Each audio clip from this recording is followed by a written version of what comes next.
Hello, today we're going to talk a little bit about 3D figures. How we can create 3D figures out of different movements of 2D figures.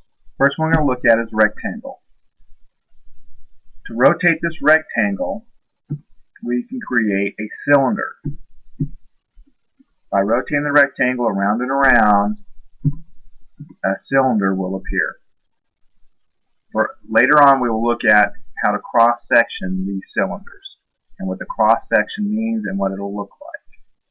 This is how, through rotation, we can go from a rectangle to a cylinder. The next one we're going to look at is changing a rectangle to a rectangular prism by translation. So to change this rectangle into a rectangular prism, we must translate it, connect the ends that will create our rectangular prism.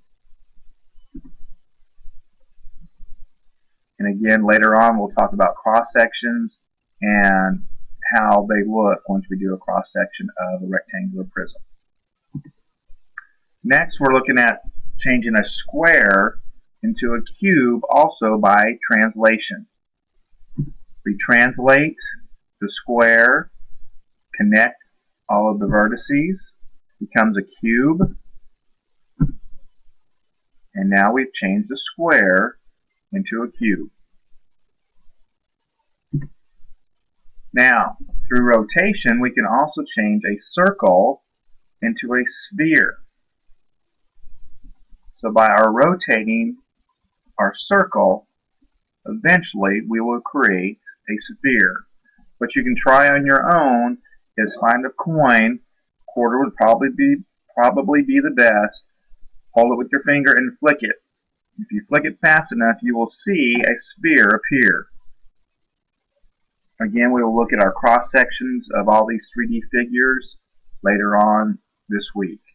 But this is how you can change a circle into a sphere with rotation. And the last one we're going to look at today is how to change a triangle into a cone, again by rotation. As we rotate and rotate this triangle, you will see that it will turn into a cone. So, welcome to 3D figures. This is how we are going to create 3D figures from 2D figures, is through what we've been discussing over the last couple of weeks with rotation and translation. Hopefully this has been informative for you and you'll learn more in the weeks to come. Thank you.